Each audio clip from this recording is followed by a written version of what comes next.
lovelies. Welcome to my channel, Let's Heal Again. And of course, you can see my wonderful guest, Amber Spence Reed. All right, I got the full name this time. Yes. All right, so I do thank you for joining us today. For those of you who are new to my channel, we are on a healing journey. And so we just talk about different topics that affect us in life. Just various things, and it's an ongoing process, so every day it changes, but I do welcome you, and if you haven't already, please go ahead and hit that subscribe button, and also hit the notification button so that you will know when my videos are coming on, because I want you to join in. So I hope you're ready. Grab your cup. Of course, you can see we have ours. What are you doing today, Amber? Peppermint tea. Ooh. Brought us back to the Caribbean. It kind of hot though. Okay. Well, don't burn your tongue now. I am actually doing a caramel latte today. Ooh. Yes. It just Decaf? No caffeine? It's not decaf. So if you see me start talking really fast, you know what's going on. Caffeine and me don't really. We're not too much of a friends. Yeah, we kind of just So, but welcome today. Today we're going to be talking about competing. Yep. Competition.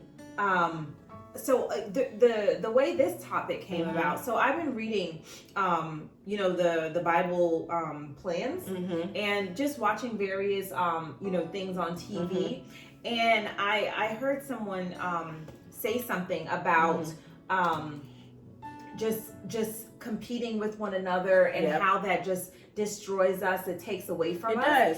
And so I really want to just, let all of you all know today, there is room at this table. Amen to that. Hallelujah. And what does that mean? That means that no matter what your position is in life, no matter what your gifting is, no matter what your strengths are, it can be very similar to someone else's, but it doesn't mean that you have to compete with that person to get where you want to go.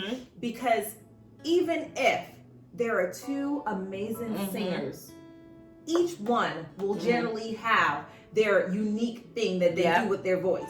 And so there's still room at the table for that singer. And for the other singer. So that's what we're talking about today. And I noticed, so this topic is actually really, it comes home for me because I feel not like in the sense of like I want to do better than you and competing that way, but internally I do tend to compare myself to people growing up, and it's so weird because I do it to myself, but no one dare not compare me to anyone else. Like that is, I think, a pet peeve for me, to be compared to someone. I think that's everybody's pet peeve. Like I really, growing up, I have purposely flunked tests to avoid going to school so that I would not be compared with anyone that I knew. What? Yes, I have done that. It was that serious for me. Oh, yes. It just, because I didn't want, you know what? Okay, so here's the background story. So when I was graduating from, I think it was junior high school, so I have a super amazing friend, and she is literally brilliant. She's always been focused. She's always been that way. We're the same age. Our parents are really close, and so we're like sisters growing up, and it's awesome. But I already knew from day one that she was a smarter friend. I knew that, and it didn't bother me. But you grow up in a Jamaican household. And why you can't be like and my mom never said that, so I give her that credit. But I just always felt like, I was maybe letting her down because I wasn't that, I wasn't as driven. I'm sure I could have been an A student, but I wasn't driven like that. I wanted to do homework and be watching cartoons.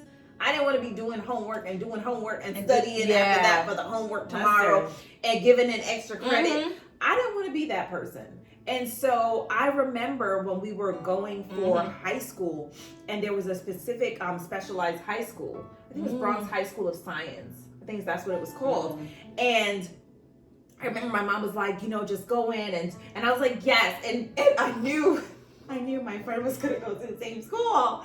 And I literally was at home thinking, okay, so I'm gonna be like having to study day and night and day and night and day and night to try and make the same grades. Yeah. And it just became too stressful of a thought for me. So I literally went in for that entry exam, and I was just like, I didn't read not one question. I was like, I'm not going here because I'm not. Did you get in? No, I didn't read no question. I thought God would probably like, you go get in. No, God was not going to do that to me. Because He knew that I would just be stressed. I would be a stressed teenager. That's true. So I literally do not like to feel like I am being compared. So that's the backstory on that one. It was, and she ended up going there, and I mean, she's a doctor. Yeah, she's a doctor today. She's very brilliant, very super sweet. Never really made me feel any way. I think it was just my own personal thing, and not feeling confident in myself.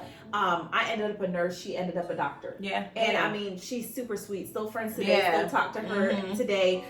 So it's one of those things, and I feel like women, I guess men are more competitive in like, let's play basketball together. We're all friends. Let's be like boom, boom, boom, and who's gonna score the most. I think men do it too. I just think they do it different. I don't think it's not as serious. Women are emotional, so women just be taking things to a different level. Like, okay, you got on red lipstick today, watch me tomorrow. Right, the blue lipstick. Tomorrow, we always want to one up each other. Yeah, that's true. And I'm not sure where it stems from, but I'm like, it was Eve. Was it Eve? No, because Eve who was she comparing herself to? Adam? Child. I hope it's not. But what do you think? Because she's the mother of all. That's true. Eve, why Eve? No, it was you. No. But the story that I could most think about was the two sisters in the Bible that were married to the one man. Jacob's two wives. Ooh. And so look, because my mind, because we have the twins, so I was gonna say the two sisters, Hannah and Leah, and that's not their names. That's not their names. It's Leah and Rachel. Leah and Rachel. So they had this competition because they're trying to one up each other. Not one up. They were trying to get that man's attention. They was trying to get his love. But the thing is, what was this, Love and Hip Hop? Yeah, sound like it, right? But the thing is, when you read like the scripture before they even got to the place of marriage, like the comparison was already there. Yeah. Like it said, Rachel was beautiful, but Leah had peculiar eyes. So I'm like, what does that mean? Did she have cock eyes? What that mean, peculiar eyes? Were her eyes weird? Was one side and one up, down? Maybe it was like that. So when you think about it, the comparison had already started. Yeah. And anywhere, even the twins that were in the mother's womb, anywhere you see Esau and Jacob. So anywhere you see the comparison starts, nothing good comes out of that. No. Think about it. It doesn't. They were in the womb and they were already struggling. They were already struggling. Who gonna come out first? Oh, I'm coming out first. And the other one said, oh, you gonna come out first. But guess what? I'm grabbing your foot because I'm coming out with you. We coming out at the same time. Together. So it's like rivalry is everywhere in our lives. But I'm noticing that everywhere you spot rivalry in that kind of competitive comparison, it never goes to a good place. It doesn't. And good competition is good, but that the obsessive competition is like, no. We're gonna compete and see who's gonna, best friends, they can compete and it's like an awesome thing. Yeah. But when you're just sitting at home trying to figure out how am I gonna do better than this person, and comparing your life to someone else, you always go to a bad place. Yeah. It makes you, because every good thing that they do, it'll make you angry. You'll be swiping on social media and be like, oh, they got a house? Right. Oh, they got a car? Ooh. Oh, they got a Right. Oh, they got a bad man's wagon. I just got a Nissan. And you don't feel happy for your own success because you're so focused on what everyone else is doing. And the thing about that is like, you know, because social media has its ups and downs. Yeah. And the one thing, and okay, so let me give you, because you know, we're on a healing journey, right? So I want to be honest. So let me be honest about this thing right here. Let me sip my tea. Let me sip mine too, because you know when I start getting honest, it's real. You know, it's not. So, don't choke now. Choke. I didn't tell you the story yet. So, all right. I'm about to, you know, my birthday's coming up. Yes. I'm about to be 40. 40 and fabulous. I'm about to be 40. Yes. So the other day I was on social media and I was watching somebody's 40th birthday party. Oh, didn't you talk about this last week? Yes. You can see how much it affected me. Talk about it. So many different ways it affected me. And I sat there and I started to compare my 40 with their 40. Yeah. And if it did not bring me to all sorts of depression and anxiety and worrisome, and my nerves went bad, and my hair was falling out. What? And, oh, yes. And I was just off the diet. Look, Amber tried to tempt me, and I opened it up, but I didn't eat it. This how this... You see how the story always goes? So it was... And then I was literally... And I started, and I was like...